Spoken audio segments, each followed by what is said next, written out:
Good evening, and welcome to Nox Historia. Tonight, we travel to the world of Inca Cusco, so set the day down. Whatever it asked of you today, it is already taken, and it is finished now.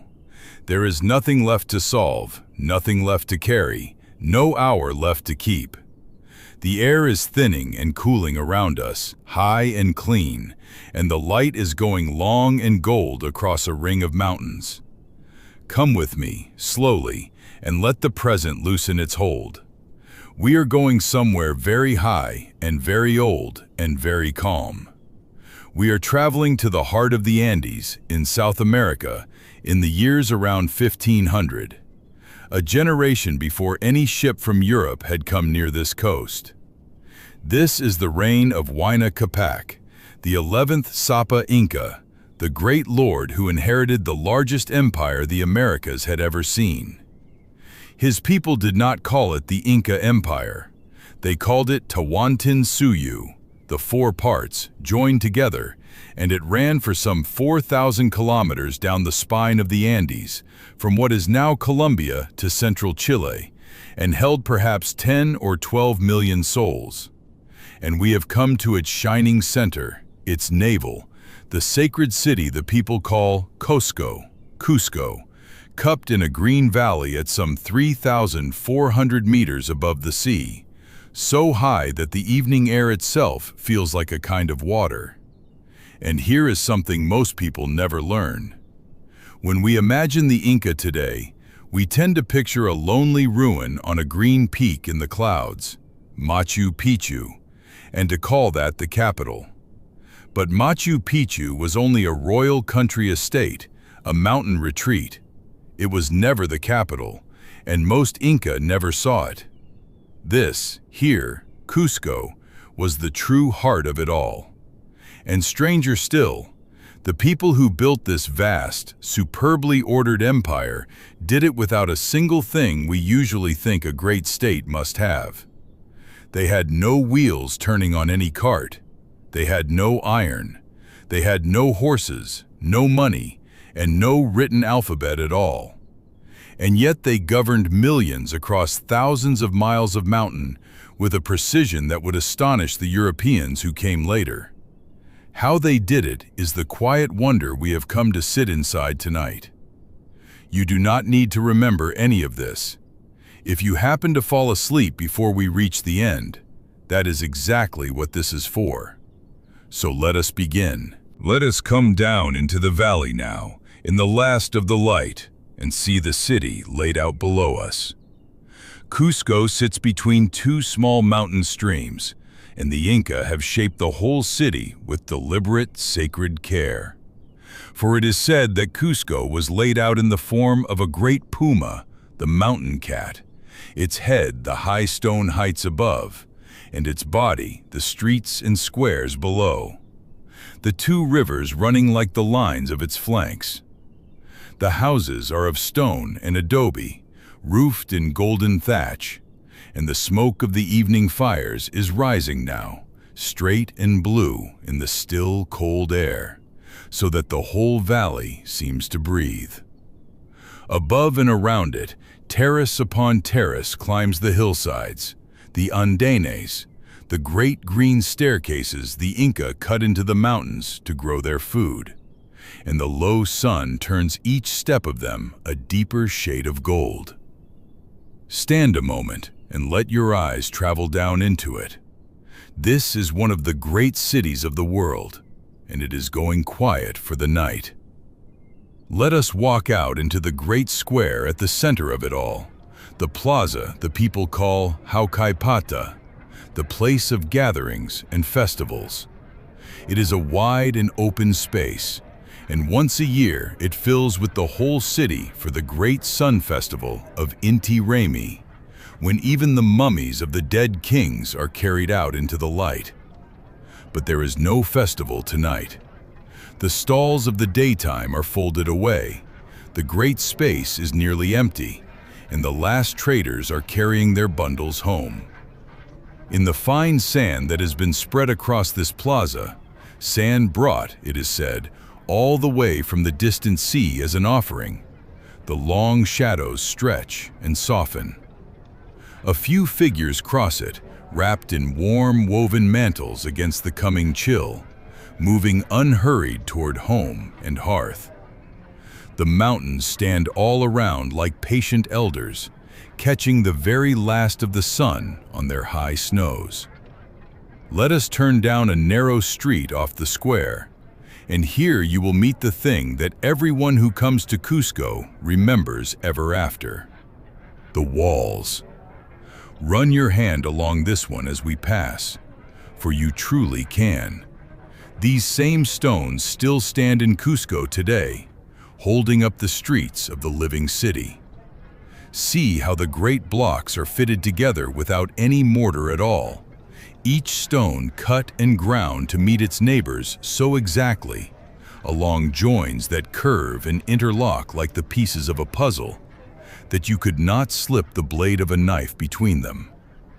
Some of these stones have a dozen sides, and each was shaped to fit one particular place and no other.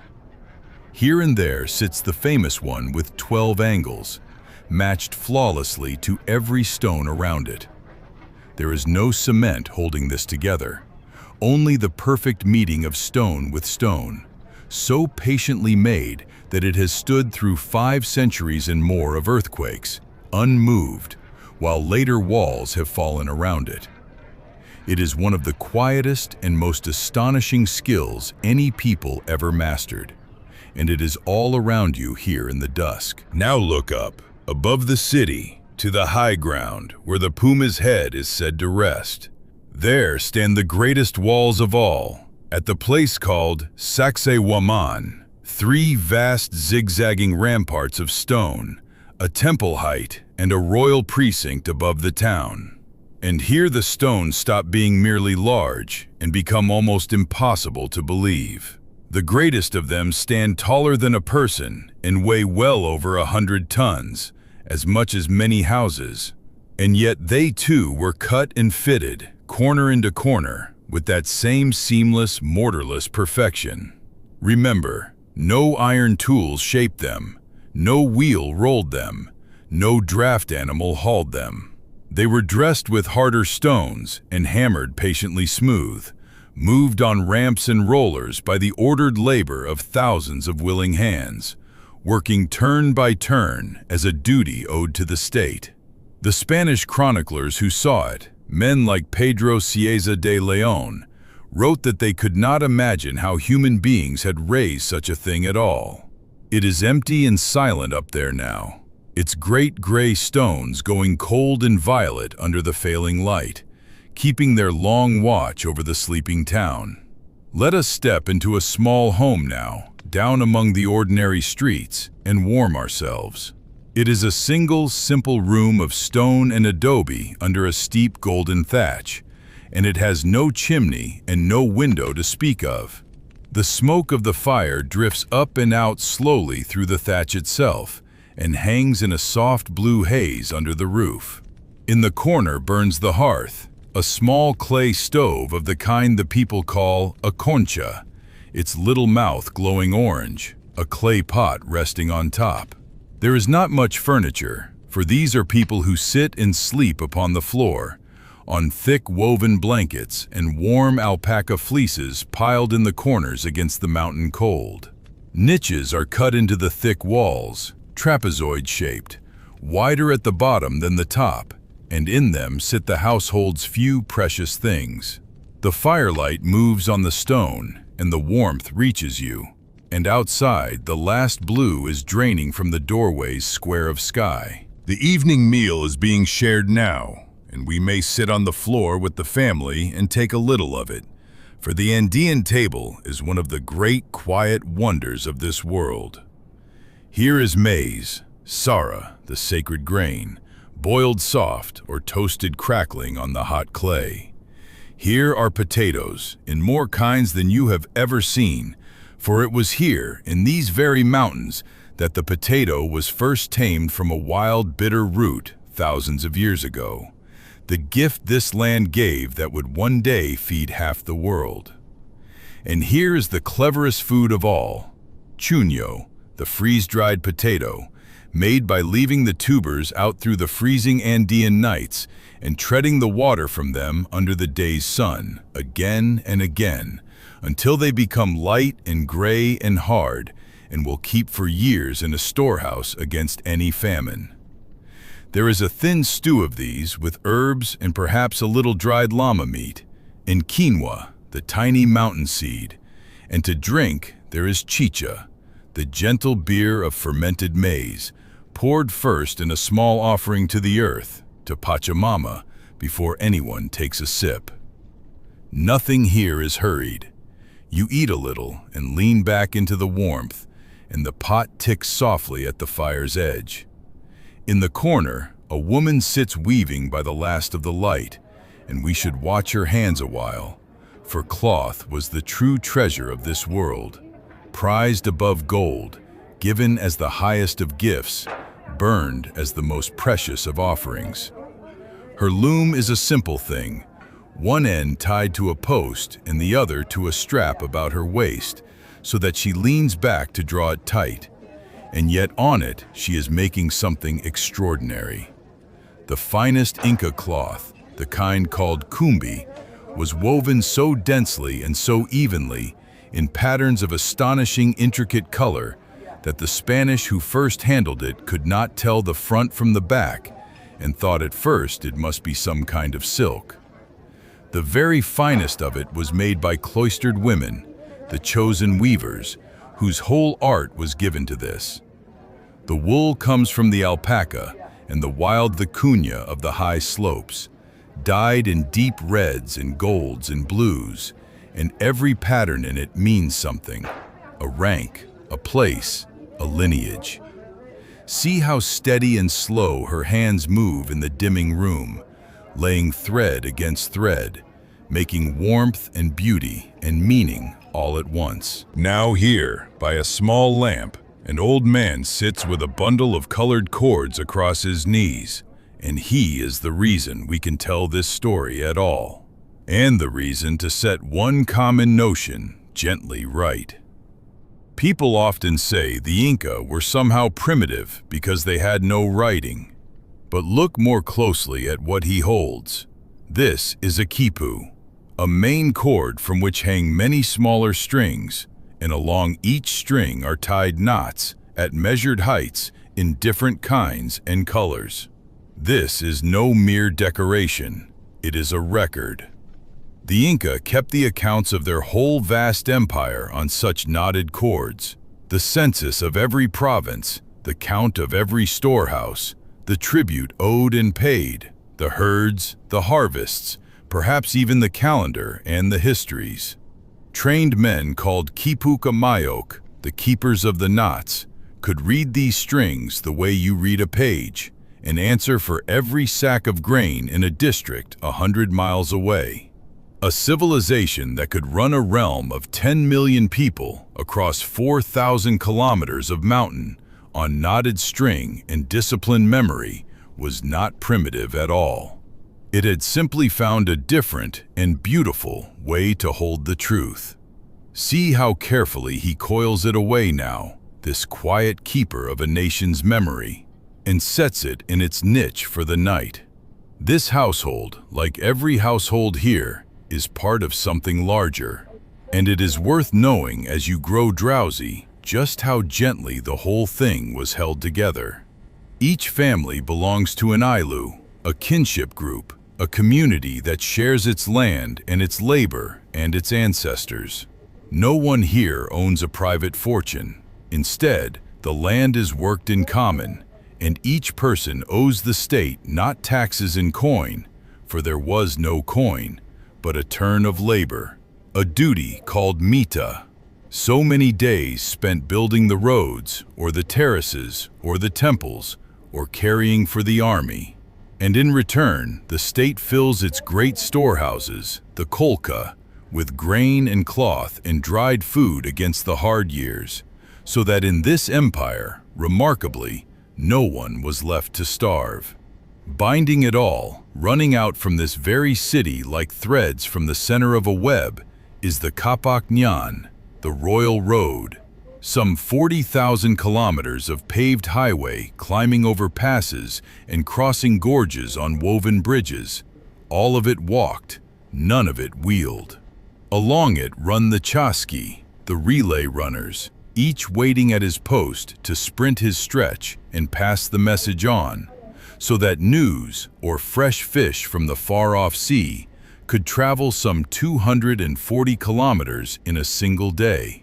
All of that, tonight, is winding down to stillness. Before we go in for the night, let us stand a moment before the great temple they call the Coricancha, the golden enclosure, the most sacred place in all the empire.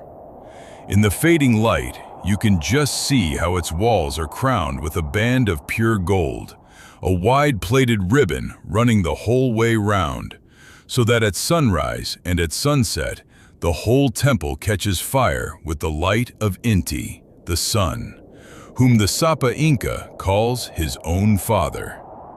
Within its walls, it is said, lies a garden made all of gold and silver.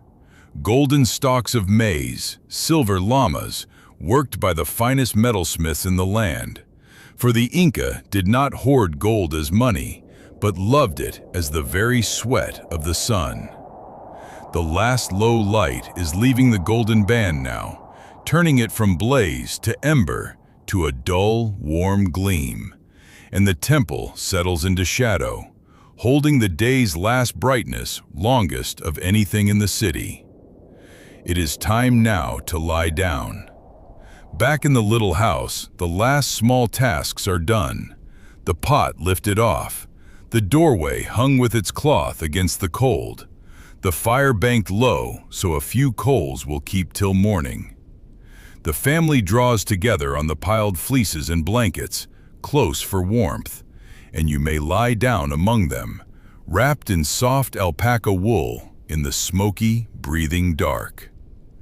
All across the valley, the same folding up is happening at once.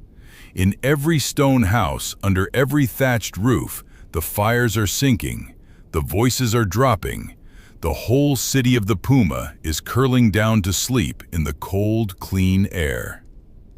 There is nothing left in the whole high night that you are required to do. Come outside once more, beneath the stars, before sleep takes you fully. For there is nowhere on earth the night sky is grander than from a high Andean valley like this one. The air is thin and dry and utterly clear, and the darkness overhead blazes with more stars than you could ever begin to count, spilled thick from ridge to ridge. And here the Inca see the heavens in a way all their own. Across the middle of the sky runs the great glowing band we call the Milky Way, and they call it Mayu, the celestial river. But where other peoples draw their star pictures by joining the bright points with lines, the Inca read the dark shapes between the stars, the black clouds of dust that drift across that shining river. And in those dark places they see living things. There, the great dark llama with her two bright eyes, bending her long neck to drink from the river of the sky, and following her, the small dark shape of her baby. And there, lower down, the fox and the toad and the serpent. All the animals of the earth are set grazing, softly, in the shadows of heaven. You need not find them. Only lie back and let the enormous, gentle dark of it settle over you. The people of this land had a quiet way of thinking about the night, and it is a good thought to carry down with you into sleep. Before the sun, before the moon, before all the bright and dark creatures of the sky, they said, there was Viracocha, the Maker, who rose out of the deep waters of the great lake to the south and shaped the world in the darkness, and then called the sun and the moon and the stars up out of an island to give the world its light. And so the dark was never the enemy in their telling. The dark was the older thing, the patient thing, the deep, still place out of which all light is quietly made and to which it gently returns. The great llama drinks her fill in the river of stars. The fires sink to their coals. The golden temple keeps the last of the sun folded safe in its walls until morning. There is nothing in this night that you must hold up or keep watch over. It is all being held, as it has been held here for 1,000 years and longer. The city is sleeping now. Down in the valley, the fires have sunk to embers in every house, and the families lie warm beneath their alpaca wool, the children long since gone quiet. The weaver's loom hangs slack on its post. The old keeper's knotted cords rest coiled in their niche. The great stones stand cold and patient in the dark above the town, fitted so close no blade will part them, keeping their watch as they will keep it for the long centuries to come. For these very walls still stand today beneath the streets of Cusco, and the language these sleepers speak, Quechua, is spoken yet by millions in these mountains, and the humble potato they ate tonight has traveled to the ends of the earth. The whole vast, ordered, astonishing empire, its knotted records, its golden temple, its 40,000 kilometers of road, has folded itself down into breathing and stillness, as you, perhaps, are sleeping now. So let go of the last of it, whatever you are still holding. Sleep well, and when you are ready to travel again, Nox Historia will be waiting. Good night.